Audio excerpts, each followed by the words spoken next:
You were the trap God set for them. Crazy, isn't it? Because you weren't thinking about setting traps for people. That's not what you do. You were just being a good person. But you see, they were setting traps for you all along. You see, what they lack in heart, they make up for in wicked cleverness.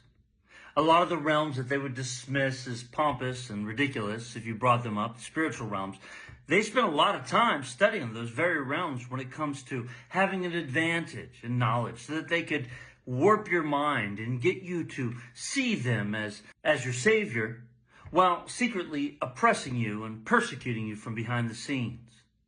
And their whole methodology, however sophisticated, their networks, however sophisticated their magic, was designed to have you see yourself as a victim, dependent upon them and the breadcrumb morsels of love, affection, goodwill, or money that they saw fit to provide.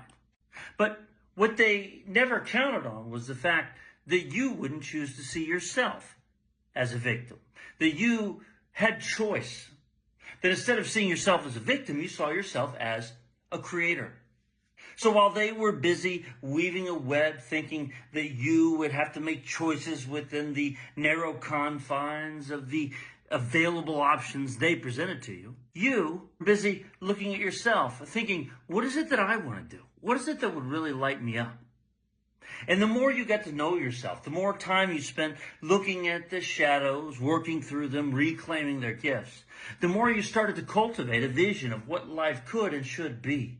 And the closer you became to your Creator, God, who, unbeknownst to you, was setting them up for the big fall.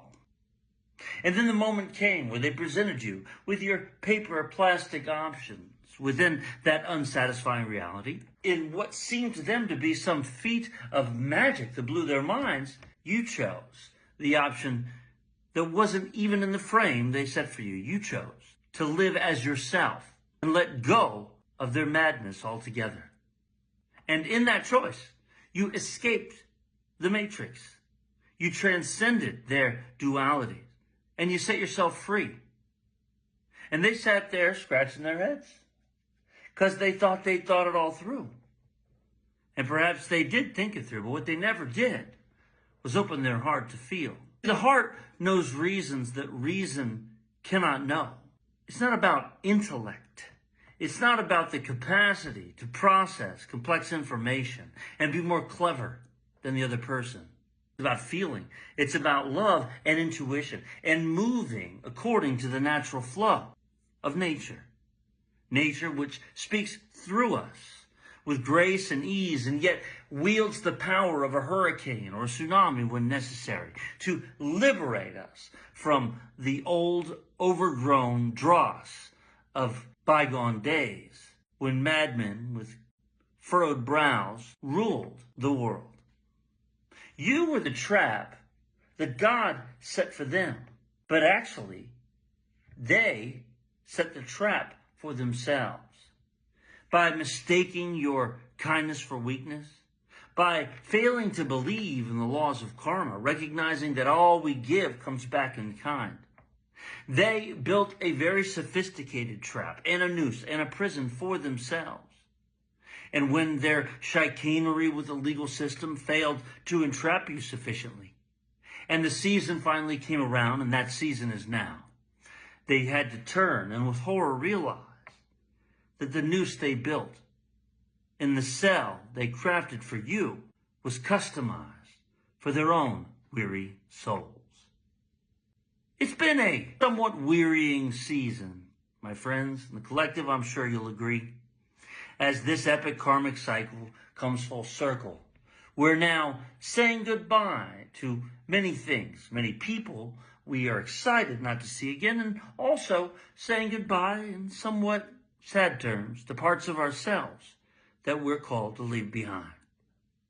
But I hope as this new day dawns and we take these final steps to let God finish the handiwork, to close the door on the trap he built for them through us, we can take a pause to look forward and see how worth it all was.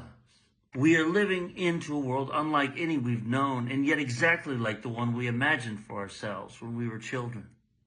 So let's celebrate with love our eternal youthful spirit within each other, as we stand hand in hand, arm to arm, looking forward to a world where the matrix that once kept us dispirited, which once kept us having to look behind our backs, always afraid of being tricked once we realized how wicked the others were. A world where that can no longer flourish, and where dreams can manifest quickly without the dispiriting stranglehold of immoral dimwits who once thought they had us by the balls. No more. We won, my friends, and we receive that victory in full, and we claim it fully, here and now, for ourselves. So claim it with me in celebration. You are the victory of joyful dominion. And the world out before us, this new world, is ours alone.